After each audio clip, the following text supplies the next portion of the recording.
Mr. Gaetz is recognized. Thank you, Mr. Chairman. Thank you for bringing your experience to bear to advise us on how to maintain the strategic deterrent.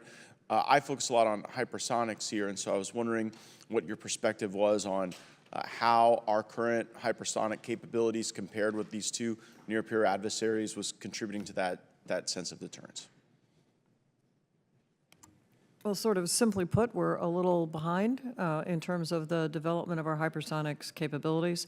There are clearly some extraordinary programs. The other piece of the hypersonics that we should also look at is some of the new systems of China. One of the systems that we talk about in our report is the FOB, the Fractional Orbital Bombardment System, and that's one of the areas where we also have introduced the concept of some possible arms control. That's a suggestion for that, or for confidence-building measures along those lines. I just don't know in sort of a normative geopolitical atmosphere whether or not arms control is all that likely on hypersonics when, as you say, we're behind, our adversaries are ahead. It seems as though they might not have an incentive to engage in that arms control. Senator, you've got vast experience on these issues. What does it mean that the United States of America is behind in hypersonics relative to our adversaries? How does that impact decision-making? Thank you, Mr. Chairman and Representative Gaetz. What it shows, first of all, it's kind of the microcosm for the macrocosm. We went to sleep for several years after the Cold War.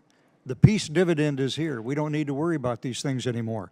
Well, not everybody went to sleep, and the Chinese and the Russians both have developed some very sophisticated systems that we did not work on until very recently. So Madeline is right. We're behind, both countries, with regard to the hypersonic issue. We've had tests, and I won't get into the details, but the bottom line is that we are behind where our two opponents are. And what this means is that they have some capabilities with which they can threaten us. It isn't necessarily the case that we have to catch up with their offensive capability. Perhaps with defensive capabilities, we can parry this thrust in effect.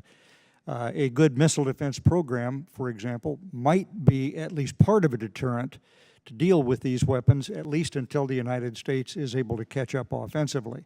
But it makes our planning much more difficult.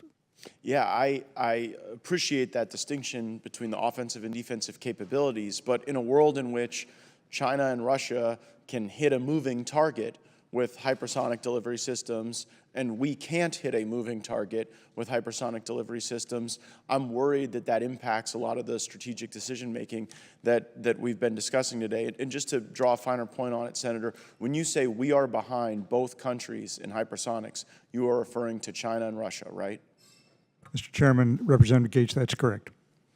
It's remarkable because you all have great experience. You look at these things, you have no ulterior motives. But when we bring DOD personnel in, they're real sheepish on that.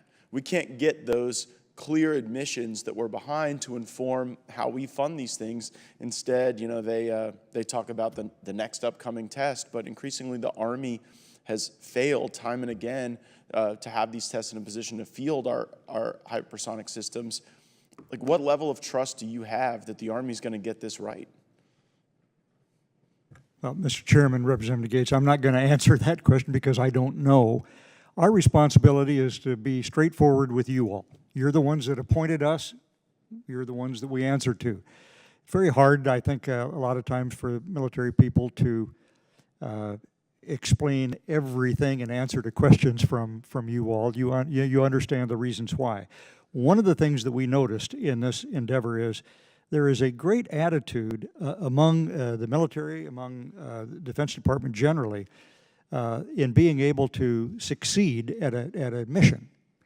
It's a great thing about Americans. You give us a job to do and we'll try to figure out a way to do it.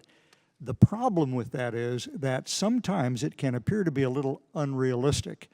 And what we are concerned about is that in a multitude of areas here, the attitude of, well, somehow or other we'll get there, isn't necessarily the best information for members of Congress. I get that the scientific method includes testing hypotheses and they don't always work out, but I just don't think we should view it as unrealistic that we should be able to have like the capability, the basic capabilities on hypersonics that our adversaries do, particularly the ability to hit a moving target.